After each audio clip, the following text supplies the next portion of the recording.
वंदे वांछितलाभाय चंद्रार्धकृतशेखरां वृषारूढ़ां शूलधरां शैलपुत्री यशस्विनीं। जय श्री राधे कृष्ण।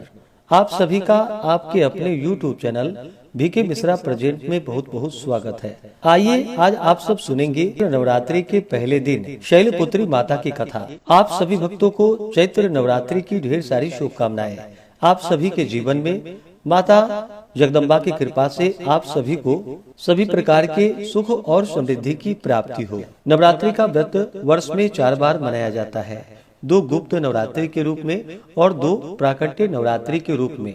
प्राकट्य नवरात्रि में जो कि आश्विन और चैत्र के महीने में शुक्ल पक्ष प्रतिपदा तिथि से लेकर के नवमी तिथि तक माता दुर्गा के 9 स्वरूपों की पूजा की जाती है। इस दौरान जो भी भक्त सच्ची श्रद्धा के साथ माता दुर्गा के 9 स्वरूपों की पूजा करते हैं, दुर्गा चालीसा, दुर्गा सप्तशती का पाठ, दुर्गा स्तोत्र का पाठ या श्रवण करते हैं, इससे माता जगदम्बा दुर्गा अपने भक्तों के सभी प्रकार के दुख और क्लेशों को दूर कर देती है तथा सभी प्रकार के सुख और समृद्धि का आशीर्वाद प्रदान करती है। नवरात्रि के पहले दिन शैलपुत्री माता का पूजन किया जाता है। शैलपुत्री माता जो कि 9 रूप में पहले स्वरूप में मानी जाती हैं, ये ही नव दुर्गाओं में प्रथम दुर्गा है। पर्वतराज हिमालय के घर पुत्री के रूप में उत्पन्न होने के कारण इनका नाम शैलपुत्री पड़ा। इस प्रथम दिन की उपासना में योगी अपने मन को मूलाधार चक्र में स्थित करते हैं। यहीं से उनकी योग साधना का प्रारंभ होता है। वृषभ स्थिता इस माता के दाहिने हाथ में त्रिशूल और बाएं हाथ में कमल पुष्प सुशोभित है। अपने पूर्व जन्म में ये प्रजापति दक्ष की कन्या के रूप में उत्पन्न हुई थी, तब इनका नाम सती था। इनका विवाह भगवान शंकर जी से हुआ था। नवरात्रि के पहले दिन जो कि शैलपुत्री माता को विशेष प्रकार से इनका जल से अभिषेक करे, पंचामृत से अभिषेक करे, शुद्ध गंगा जल से अभिषेक करे, माता को विशेष करके पीले वस्त्र या सफेद वस्त्र अर्पित करे, जल से आचमनी करवाएं, उसके बाद अक्षत, चंदन, पुष्पों की माला अर्पित करे, रोली कुमकुम अर्पित करे, माता को सिंदूर चढ़ाएं, इसके बाद धूप और दीप दिखाएं, अनेक प्रकार का नैवेद्य आदि माता को भोग लगाए। इस दिन विशेष करके दूध, गौघृत और चावल से बना हुआ माता को खीर का भोग लगाना चाहिए या मिष्ठान रसगुल्ले का भोग माता को लगाना चाहिए। और इस दिन साथ ही इन्हें शहद भी अवश्य ही अर्पित करनी चाहिए। इससे माता शैलपुत्री अति प्रसन्न होती हैं। इन्हें जो कि विशेष करके लाल पुष्प प्रिय होता है, तो इन्हें लाल पुष्प अर्पित करने चाहिए। नैवेद्य का भोग लगाने के बाद जल से आचमनी करवाएं। इस प्रकार से पूजन करके इसके बाद माता को मुख शुद्धि के लिए पान पत्र, सुपारी, लौंग, इलायची के साथ में अर्पित करें, द्रव्य दक्षिणा चढ़ाएं। इसके बाद फिर दुर्गा सप्तशती का पाठ या दुर्गा चालीसा का पाठ या श्रवण करें तो बड़ा ही पुण्य फलदायी होगा। तो आइए सुनते हैं नवरात्रि के पहले दिन शैलपुत्री माता की कथा। तो बोलिए प्रेम से शैलपुत्री माता की जय, सर्वदेवी देवता की जय। एक बार प्रजापति दक्ष ने एक बहुत बड़ा यज्ञ किया। इसमें उन्होंने सारे देवताओं को अपना अपना यज्ञ भाग प्राप्त करने के लिए निमंत्रण दिया, किंतु भगवान शंकर को उन्होंने इस यज्ञ में निमंत्रित नहीं किया। सती ने जब सुना कि उनके पिता एक अत्यंत विशाल यज्ञ का अनुष्ठान कर रहे हैं, तब वहां जाने के लिए उनका मन विकल हो उठा। अपनी यह इच्छा उन्होंने भगवान शंकर जी को बतलाई। सारी बातों पर विचार करने के बाद उन्होंने कहा कि प्रजापति दक्ष किसी कारणवश हमसे रुष्ट है। अपने यज्ञ में उन्होंने सारे देवताओं को निमंत्रित किया है, उनके यज्ञ भाग भी उन्हें समर्पित किए हैं, किंतु हमें जानबूझकर नहीं बुलाया है, कोई सूचना तक नहीं भेजी है। ऐसे में तुम्हारा वहां पर जाना किसी भी प्रकार श्रेयस्कर नहीं होगा। शंकर जी के इस उपदेश से सती का प्रबोध नहीं हुआ। पिता का यज्ञ देखने वहां जाकर माता और बहनों से मिलने की उनकी व्यग्रता किसी प्रकार से कम नहीं हुई। उनका प्रबल आग्रह देखकर भगवान शंकर ने उन्हें वहां जाने की अनुमति दे दी। सती ने पिता के घर पहुंचकर देखा कि कोई भी उनसे आदर और प्रेम के साथ बातचीत नहीं कर रहा है। सारे लोग मुंह फेरे हुए हैं। केवल उसकी माता ने स्नेह से उन्हें गले लगाया। बहनों की बातों में व्यंग और उपहास के भाव भरे हुए थे। परिजनों के इस व्यवहार से उनके मन को बहुत क्लेश हुआ। उन्होंने यह भी देखा कि वहाँ चतुर्दिक भगवान शंकर के प्रति तिरस्कार का भाव भरा हुआ है। दक्ष ने उनके प्रति कुछ अपमानजनक वचन भी कहे। यह सब देखकर सती का हृदय क्षोभ और ग्लानि तथा क्रोध से संतप्त हो उठा। उन्होंने सोचा, भगवान शंकर जी की बात न मान यहाँ आकर मैंने बहुत बड़ा अपराध किया है। वे अपनी पति भगवान शंकर के इस अपमान को सहन नहीं कर सकी। उन्होंने अपने उस रूप को तत्क्षण ही वही योगाग्नि में द्वारा जलाकर भस्म कर लिया। वज्रपात के समान इस दारुण दुखद घटना को सुनकर शंकर जी ने क्रुद्ध होकर अपने गणों को भेजकर दक्ष के उस यज्ञ को पूर्णतः विध्वंस करा दिया। सती ने योगाग्नि द्वारा अपने शरीर को भस्म कर अगले जन्म में शैलराज हिमालय की पुत्री के रूप में जन्म लिया। इस बार वे शैलपुत्री नाम से विख्यात हुई। पार्वती हेमवती भी उन्हीं के नाम है। उपनिषद की एक कथा के अनुसार उन्हीं ने हेमवती स्वरूप से देवताओं का गर्भ भंजन किया था। शैलपुत्री देवी का विवाह भी शंकर जी से हुआ। पूर्व जन्म की भांति इस जन्म में भी वे शिव जी की ही अर्धांगिनी बनी। नव दुर्गाओं में प्रथम शैलपुत्री दुर्गा का महत्व और शक्तियां जो कि अनंत माना गया है। तो बोलिए प्रेम से शैलपुत्री माता की जय। तो आइए सुनते हैं नवरात्रि की कथा। तो बोलिए प्रेम से माता दुर्गा की जय। बहुत समय पहले की बात है कि एक बार बृहस्पति जी ने ब्रह्मा जी से कहा कि हे भगवान, आप अत्यंत बुद्धिमान, सर्वशास्त्र और चारों वेदों को जानने वाले हैं। हे प्रभु, कृपा करके मेरा वचन सुनिए। चैत्र व आश्विन मास में शुक्ल पक्ष में नवरात्र का व्रत और उत्सव क्यों मनाया जाता है? इस व्रत का क्या फल है? इसे किस प्रकार करना उचित है? पहले इस व्रत को किसने किया था, सो विस्तार पूर्वक हमसे कहिए। बृहस्पति जी के ऐसे वचनों को सुनकर ब्रह्मा जी कहने लगे कि हे बृहस्पति, प्राणियों का हित करने की इच्छा से तुमने बड़ा ही अच्छा प्रश्न किया है। जो मनुष्य मनोरथ पूर्ण करने वाली दुर्गा, महादेवी, सूर्य और नारायण का ध्यान करते हैं, वे मनुष्य धन्य हैं। यह नवरात्र व्रत संपूर्ण कामनाओं को पूर्ण करने वाला है। इसके करने से पुत्र चाहने वाले को पुत्र, धन चाहने वाले को धन, विद्या चाहने वाले को विद्या और सुख चाहने वाले को सुख की प्राप्ति होती है। इस व्रत को करने से रोगी मनुष्य का रोग दूर हो जाता है और कारागार हुआ मनुष्य बंधन से छूट जाता है। मनुष्य की तमाम आपत्तियां दूर हो जाती हैं और उससे घर में संपूर्ण संपत्तियां आकर उपस्थित हो जाती हैं। बंध्या और काक बंध्या को इस व्रत को करने से पुत्र उत्पन्न होते हैं। समस्त पापों को दूर करने वाले इस व्रत को करने से ऐसा कौन सा मनोबल है जो सिद्ध नहीं हो सकता।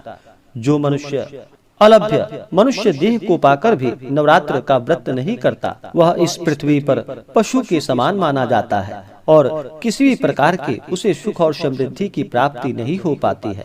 और जो मनुष्य सच्ची श्रद्धा के साथ इस व्रत को करते हैं, उनके सारे मनोरथ पूर्ण हो जाते हैं। हे बृहस्पति, जिसने पहले इस व्रत को किया है, उसका पवित्र इतिहास मैं तुम्हें सुनाता हूँ, तुम ध्यान पूर्वक सुनो।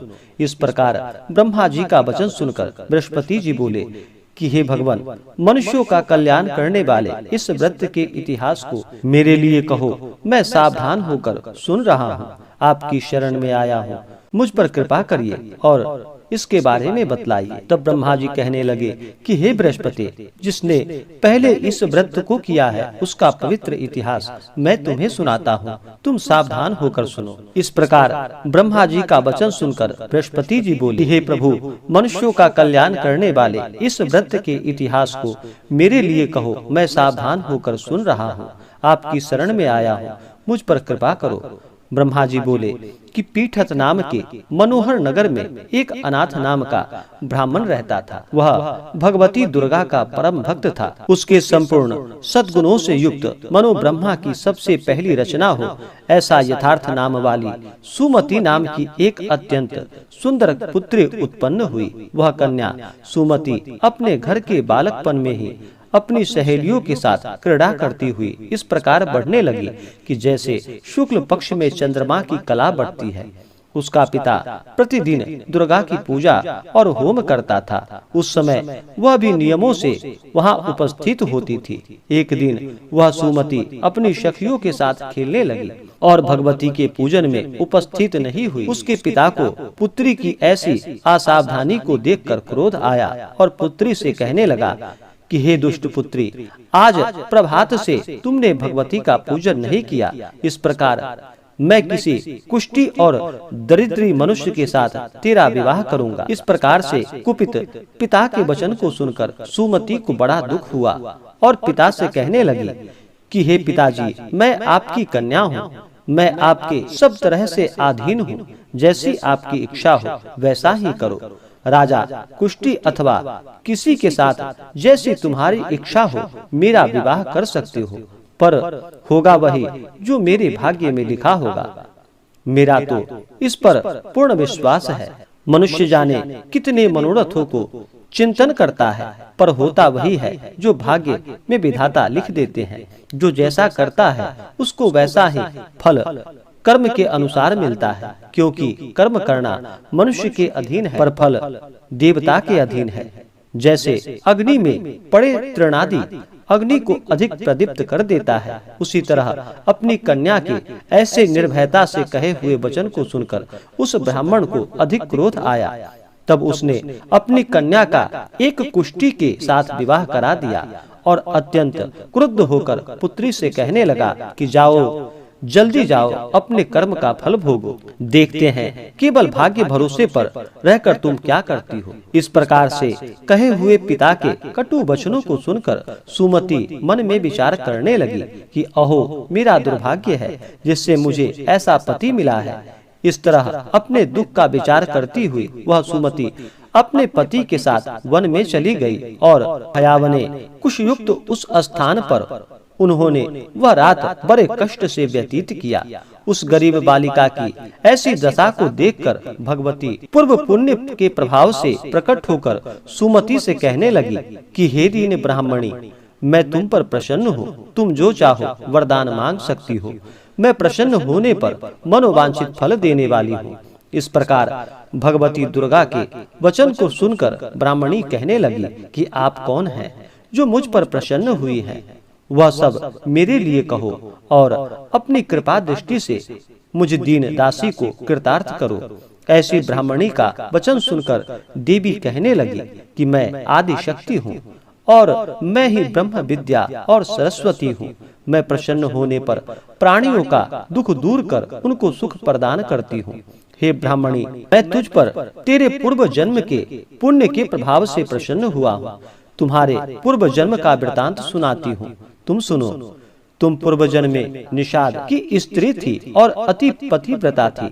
एक दिन तेरे पति निषाद ने चोरी की। चोरी करने के कारण तुम दोनों को सिपाहियों ने पकड़ लिया और ले जाकर जेल खाने में कैद कर दिया। उन लोगों ने तेरे को और तेरे पति को भोजन भी नहीं दिया। इस प्रकार नवरात्र के दिनों में तुमने ना कुछ खाया और ना ही जल ग्रहण किया, इसलिए 9 दिनों तक नवरात्र का व्रत हो गया। हे ब्राह्मणी, उन 9 दिनों में जो व्रत हुआ उस व्रत के प्रभाव से प्रसन्न होकर तुम्हें मनोवांछित वस्तु दे रही हो। इसलिए जो इच्छा हो तुम्हारी वह वरदान मांग लो। इस प्रकार माता दुर्गा के कहे हुए वचन को सुनकर ब्राह्मणी बोली कि अगर आप मुझ पर प्रसन्न हैं तो हे दुर्गे, आपको प्रणाम करती हूँ। कृपा करके मेरे पति के कुष्ठ को दूर कर दो। देवी कहने लगी कि उन दिनों में जो तुमने व्रत किया है उस व्रत के एक दिन का पुण्य अपने पति का कुष्ठ दूर करने के लिए अर्पण करो। मेरे प्रभाव से तेरा पति कुष्ठ से रहित और सोने के समान शरीर वाला हो जाएगा। ब्रह्मा जी कहने लगे कि इस प्रकार देवी का वचन सुनकर वह ब्राह्मणी बहुत प्रसन्न हुई और पति को निरोग करने की इच्छा से ठीक है ऐसी बोलकर तब उसने पति का शरीर भगवती दुर्गा की कृपा से कुष्ठहीन होकर अति कांति युक्त हो गया, जिसकी कांति के समान चंद्रमा की कांति भी क्षीण हो जाती थी।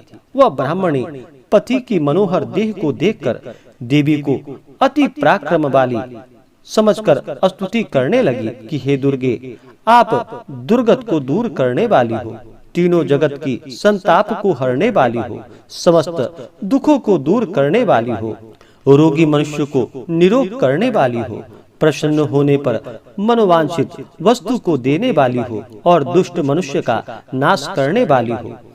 तुम ही सारे जगत की माता और पिता हो कि हे अम्बे, मुझे अपराध रहित अबला की मेरे पिता ने कुष्ठी के साथ विवाह कर मुझे घर से निकाल दिया।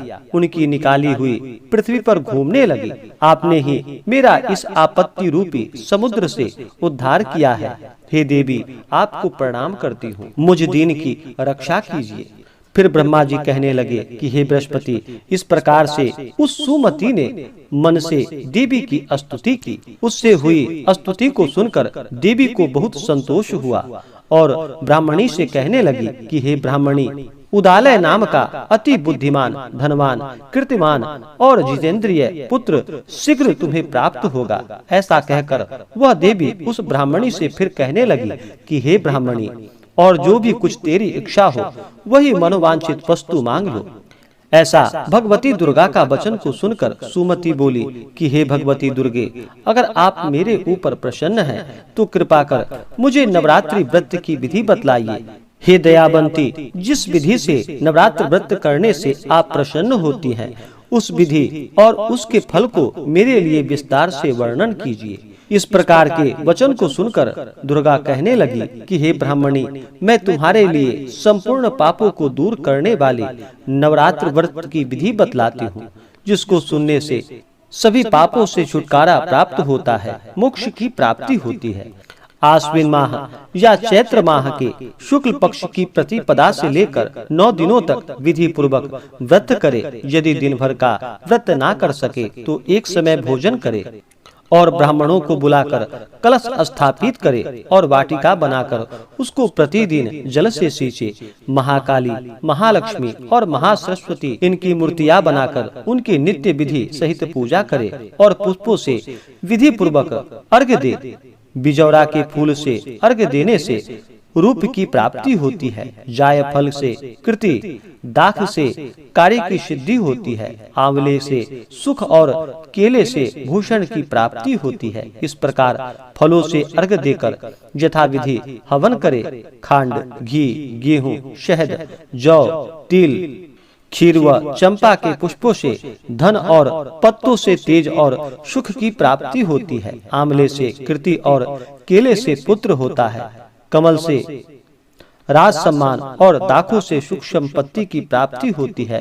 खंड, घी, नारियल और जौ, तिल इनसे तथा फलों से होम करने से मनोवांछित वस्तु की प्राप्ति होती है। व्रत करने वाला मनुष्य इस विधान से होम कर आचार्य को अत्यंत नम्रता से प्रणाम करे और व्रत की सिद्धि के लिए उन्हें दान और दक्षिणा दे। इस महाव्रत को पहले बताई हुई विधि के अनुसार जो कोई करता है उसके सब मनोरथ सिद्ध हो जाते हैं। इसमें तनिक भी संशय नहीं है। इन 9 दिनों में जो कुछ दान आदि किया जाए उसका करोड़ों गुना पुण्य फल प्राप्त होता है। इस नवरात्र के व्रत को करने से अश्वमेध यज्ञ का फल प्राप्त होता है। हे ब्राह्मणी, इस संपूर्ण कामनाओं को पूर्ण करने वाला उत्तम व्रत को तीर्थ, मंदिर अथवा घर में ही विधि के अनुसार करना चाहिए। फिर ब्रह्मा जी कहने लगे कि हे बृहस्पति, इस प्रकार ब्राह्मणी को व्रत की विधि और फल बताकर देवी वहां से अंतर ध्यान हो गई। जो मनुष्य या स्त्री इस व्रत को भक्ति पूर्वक करता है वह इस लोक में सुख पाकर अंत में दुर्लभ मोक्ष को प्राप्त करता है। हे बृहस्पति, यह दुर्लभ व्रत का महात्म्य तुम्हें बतलाया है। फिर बृहस्पति जी कहने लगे कि हे प्रभु, आपने मुझ पर अति कृपा की है, जो अमृत के समान इस नवरात्र व्रत का महात्म्य सुनाया है। हे प्रभु, आपके बिना और कौन इस महात्म्य को सुना सकता है। ऐसा बृहस्पति जी के वचन को सुनकर ब्रह्मा जी कहने लगे कि हे बृहस्पति, तुमने सब प्राणियों का हित करने वाले इस अलौकिक व्रत को पूछा है, इसलिए तुम धन्य हो। यह भगवती शक्ति संपूर्ण लोकों का पालन करने वाली है। इन महादेवी के प्रभाव को कौन जान सकता है। तो बोलिए प्रेम से दुर्गा माता की जय, महाकाली, महालक्ष्मी, महासरस्वती माता की जय, नौ दुर्गा देवी की जय। तो आशा करता हूँ कि यह जानकारी आपको अच्छा लगा हो। ऐसे ही ज्ञानवर्धक जानकारियाँ प्राप्त करने के लिए हमारे इस चैनल को लाल बटन दबा करके सब्सक्राइब करें, साथ में बेल आइकन घंटी दबाएं, ताकि मेरे वीडियो का नोटिफिकेशन आपके पास सबसे पहले पहुंचे। वीडियो को लाइक और अपने मित्रों तथा दोस्तों के साथ शेयर करें। सुखी रहे और स्वस्थ रहे। जय श्री राधे कृष्ण। धन्यवाद।